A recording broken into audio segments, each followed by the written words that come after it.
Jeff from Mesa has joined us today for the challenge of Swing Thoughts. 1 handicap, and he knows the drill. He's got to make par for 20, birdie for 40. That's right. Bogey or double's gonna get him nothing. That's a good sound. Oh, Stop bounce. be close. A little right. A little right. Like when we've been playing this whole week, it's kind of that concept of don't get inside what we joke, but we call it the puke zone. So anything inside 60 like yards. 80 yards, Yeah. 70 yards, because Josh and I we don't practice those wedge shots anymore. So back in when you'd compete and play and you're all day warming up, hours of time practicing, you got numbers dialed in. And so we found ourselves the first day doing that a lot with just kind of leaving ourselves with these little half wedges and then laying the sod almost or hitting them past, and then you get in your head and you're just, so we kept it simple. Yep. So for me, like staying pretty consistent for not playing golf as much as I used to, but to still stay kind of on a low handicap of, I'm always just looking truly for the 150 plate at worst. Yeah. So if I go to the range, all I'm thinking is warming up, hit some shots, but when I get out there, but if I practice around 135 to 160, maybe that's 3 clubs on the range, well, all day long, if I just make a simple game plan, 150, or I want to be 130 on a shorter course, I'm always having that full shot and I'm not in like grind mode all the time. Usually you want to go out and let the big dog eat all the time, but in the end, if you hit a lot of hybrids and you keep it out in the short stuff. Especially on these courses when it's running. 100%. Kick left.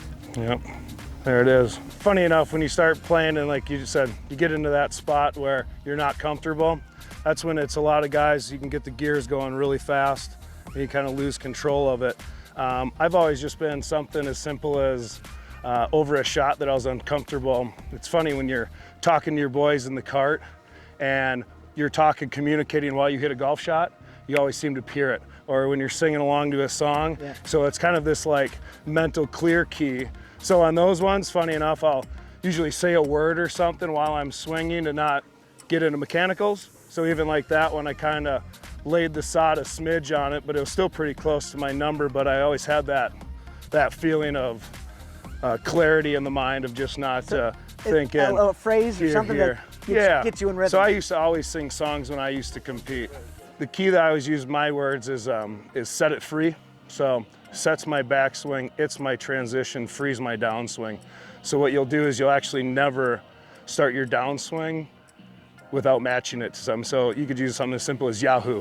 So Yah's my backswing, who's my down, and you'll never go Yah and then start before who, because your brain just won't do that. Come on, girl. Oh. Thank you.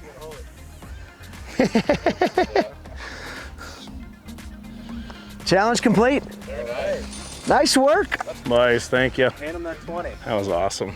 He's only playing for money. It's what he used to do, right? It's what he does, right? Do I get it signed by you boys? We too? may do that later. Awesome. But hey, nice par. Dude, that was awesome. Routine. Thank you guys. Yeah. Appreciate it.